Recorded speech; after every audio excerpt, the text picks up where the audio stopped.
Hi guys, Jason Rzucidlo, reporting from AutoMobility L.A. In case you're wondering, it's the official media preview of the 2017 Los Angeles Auto Show. Just saying we go from combustion engine to electric motor to move the car. So to bring us into a panel that's going to dive into that and the really interesting opportunities that are coming from it, please welcome Matt Petersen, who's the president and CEO of the LA Clean Tech Incubator. Thank you. Thank you. Great to be with you. I was on this stage a year ago at the opening AutoMobility, and it's great to see so many people back here in Los Angeles for this important gathering. I want to bring up our panel. We'll jump right in and get started. First, Terry O'Day, the Vice President of Product Strategy for EVGo. Josipa Petrunic, Executive Director and CEO of the Canadian Urban Transit Research and Innovation Consortium. Oh, I got that in the wrong order. Mark McNabb, CEO of Electrify America. And Boris von Bormann, CEO of Mercedes-Benz Energy. All right, welcome everybody. Grab our seats. Yeah. All right, so we're talking about convergence a lot today in this conference, but today we're really talking about how we accelerate the future of electrification of transportation. So we've seen the promise and the potential, yet in California, we still only have 5% of the vehicles sold in the last 6 months are electric vehicles. Nationally, it's about 1%, give or take. Yet we've seen regulators, whether it's our own California regulators here in the state or in China or in France or the UK, they're considering it, of banning the sale of internal combustion engines at some point. And we've also seen the incentive side. So we've seen both the carrot and the stick, but still, as Mark knows from running a passenger vehicle company, VW, before, the consumer demand is really critical here. And in my previous role as Chief Sustainability Officer for the City of Los Angeles, working with Mayor Garcetti, and we really set forth some bold goals to get more electric vehicles on the road in Los Angeles, and got the LA Police Department to really be our champion internally in the city, along with our utility department, Water and Power, to move quickly. Now there's 200 pure battery electric vehicles, the most of any police fleet. It's for their non-emergency vehicles of any police fleet in the country. And that whole process of just getting the capacity, getting the chargers, seeing how the drivers use the vehicle was really a great learning experience for the city. Now, the mayor set goals for zero emissions goods movement, which is also going to be an incredible transformation and challenge. So all these, whether it's state, local, national goals, really the market and the capacity to drive the solutions are critical. So we know that EVs are cheaper than maintaining and driving an internal combustion engine. So what's needed to here in Los Angeles and California, across the United States, that help the market grow from this small percentage to something more meaningful for wide adoption? And we'll start with you, Terry. Sure. Thank you, Matt. At EVGo, we're the nation's largest public fast charging company. We're approaching now almost 1,000 chargers on our network. And importantly, we're an owner-operator of the network, so we assure the customer experience, the quality of the experience, and the consistency, so you have the same price no matter where you go. And these networks that we've built are urban-based, so they're intra-city networks as opposed to inter-city networks. And in our view, we are now highly focused on the next generation of high-power charging. Today's public charging standard that we operate is at 50 kilowatts, and it provides access to every vehicle on the road that accepts fast charging. The next generation will be 150 and 350, and so we have installed the first 150 kilowatt charger in Fremont, California. We're under construction on the first public 350 I wonder station. what company's based there. I can't remember. There's a lot of users of our charging stations in Fremont, put it that way. And why we're focused on this, as I said, we're urban charging networks. We think it's important that people have a place to go that they know in their community, that they're familiar with, to charge. We're seeing high levels of utilization on our urban chargers today. But key to unlocking that next generation of growth in EV sales, we think, is penetrating the multifamily market. Today, it's really difficult for you to have a charger at home if you live in a multifamily community. If you take my experience, I live in Santa Monica, and in Santa Monica, you'd have to say we're an early adopter market. It's flat, dense, affluent, progressive, and has a great climate. Those are sort of the 5 factors of early adopter markets. But 70% of us are renters. Another 10% are in owned multifamily. And we're not really different than Berkeley or New York or Washington or LA for that matter. And so if you have to cut your early adopter market by 70%, you don't have an early adopter market. Yeah. So we think urban high-power charging stations provide an opportunity with the new models coming to market that have longer range.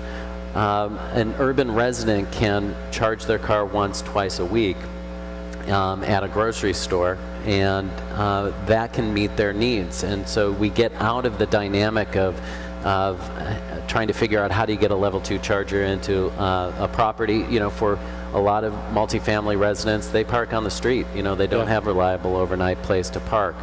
And so urban high-power charging, we think, unlocks EV sales. We think it also fits with the growing trend of professional drivers for transportation network companies like Uber and Lyft. Those folks that are currently driving for those companies, driving electric cars, are using our urban chargers at high levels of utilization, and building more of these high power stations will unlock that market as well. We think these are the keys to the growth of the EV industry. Yeah, I've seen some incredible utilization rates. Can't say who shared the data with me, but it's amazing with combine a high capacity EV with a shared mobility driver, and it's great. Josipa, so Los Angeles just passed about a year ago $120 billion measure to fund public transit in Los Angeles, and we're here to talk about passenger vehicles. So how do you see this answer to this question? We really want to accelerate electrification of transportation and passenger mobility. What's your view of how we get there? Yeah, sure. So I think what I'm about to say is probably a bit anathema and uncouth in a room full of car lovers. And what I'm about to say is essentially, if we truly believe in electrifying transportation, then the future is to kill the car. There's no doubt. If the goal is carbon reduction, emissions reduction, climate action, then killing the car is part of that.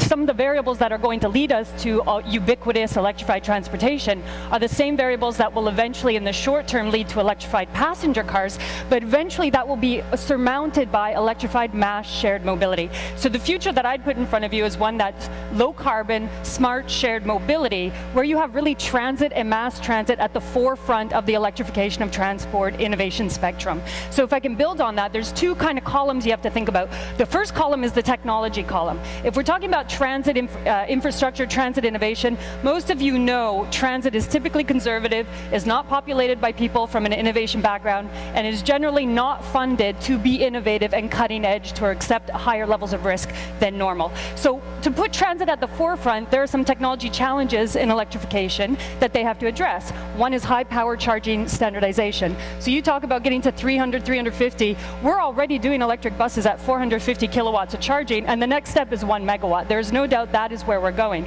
The next step is energy storage integration, and the next step after that is optimized route application. You do that, and you will get transit agencies, if they are funded to do that, at the forefront of the electrification agenda. Now, the second column is the policy perspective. And here's where I would say, the uncouth comments might be coming out. On the policy perspective, if again, the goal is carbon reductions to get to an electrified future, then we have to start pricing the car out of the market. And that means carbon pricing, which California has done, Ontario, Quebec. It also means pricing kilometers, and that's not new to a lot of you, pricing the kilometers we use for a pay-to-play model. And it also lastly means pricing suburbia. So every square kilometer that you are away from a center of urban density, you are paying for that in your land transfer tax or in the cost of your house. Put those 3 pricing mechanisms together, and for the next 10 years, give electric cars a privilege where they don't have to pay the full weight of that. And you're going to see a rapid transformation of transit at the forefront of electrification, short-term electrification of passenger cars, and ultimately the death of the car. And that's what I would say is the future and the pathway to electrification. Throwing down the gauntlet at AutoMobility, I see it. Where is the fast charging availability? And then the second one is speed, and speed of the charge. So just as Terry said in his answer, that 350 kilowatt chargers, just to give you a rough idea of the speed of that charge, that's 20 miles per minute. You compare that today to what's out there, and it is exponentially faster than what's available today. So that's a 200 kilowatt charge. You're looking at in 20 minutes, or 10 minutes, excuse me. So pretty exceptional. I think speed is one. I think the second one is really, when we talk about is purpose placing these stations, is not just to put the stations where people think they should be. You need to put data and science behind where they should be. And that's predicting where EV sales will go, and then making sure that you look at the energy gaps out there and make sure that you put the stations where they'll get used. And I think from those two perspectives alone, that helps. And then lastly, to move off of kind of the charging side, but to look on the car side, I think cost.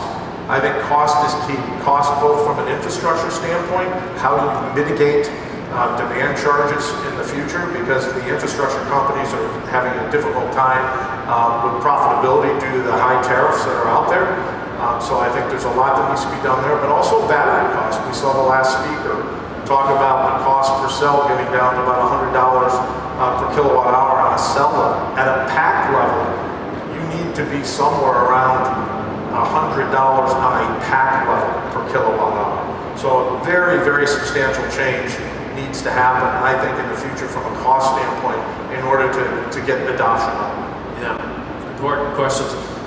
Boris, your company's based in Sunnyvale, but you actually live here in LA. We always like that when we have innovative car companies and mobility executives living in Los Angeles. But so you know the traffic challenges. We're moving to 100% electric vehicle buses by 2030, so we have worse air quality than we've had in a long time. What's your vision of how we accelerate this future of EVs?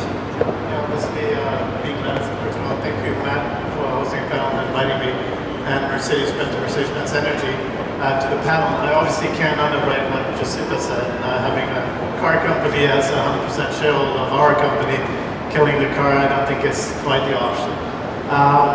We do believe, though, that customer choice is very important, customer offering. Right? So at the moment, you obviously do have electric cars on the road, and I don't think it's a one-size-fits-all to everyone. So you have to have a certain product offering that fits everyone's desire and behavior pattern that you can actually use electric. So at Mercedes-Benz, we truly believe in that, so we're going to offer plug-in electric vehicles that are going to attach to a certain market. We're going to have 5 new vehicles on the road next year that are over 50 mile in range just on the plug-in level. And then obviously we're looking to electrify our whole fleet with 10 full electric vehicles on the road by 2022. So that gives that customer choice, so that way no matter what income category and what behavioral category you have a choice to actually step into an electric vehicle or a plug-in electric vehicle, so that way you can do the trips.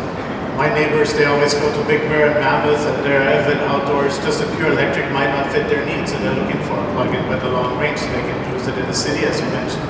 In LA, drive around LA, 20 miles for 5 hours, and then step into the vehicle and do combustion engine, go into Mammoth or other places. The next big thing, obviously, and it's just addressed already on the panel, is infrastructure. So infrastructure at home, infrastructure at multi-unit dwellings is very key, because 65% of the world's population lives in multi-unit and high-density dwellings. So how to attach to that customer with charging infrastructure is the key, and how do we solve that problem? And then fast charging, obviously, enough access to fast charging in your area that you live in or that you work in, at work charging. And we also believe in the shared economy, and that's one of the things we want to talk about on the panel. We at Mercedes-Benz developed CASE, which stands for Connected, Autonomous, Shared, and Electric. And within that CASE organization, we're looking at all those aspects. So a shared economy to me is also shared infrastructure, for example. When we get to a point where we can share at-home charging infrastructure and make that as a destination charge available, all of these aspects are really key for us to really push electrification and transportation to the markets. And obviously cost is a big factor. So we have obviously the passenger car side, which we're looking. We just launched the Mitsubishi Fuso, or the Fuso truck, which is 100%, almost 100% Daimler company, with the first lightweight electric truck in the market. which covers a very specific market, but is already on the road, so that's key. And we do look at electric buses, obviously, in public transportation as well, but to me it has to be a mix. And autonomous is another big part that plays a role into it. Just increasing the utilization of a vehicle is going to change a lot of these items. So as soon as you have a vehicle utilized around 10% at the moment, if you get its utilization up to 50 or 60%, obviously through a shared and autonomous economy, that will make a huge impact on the way we look at transportation. And in my view, that has to be electric. Yeah.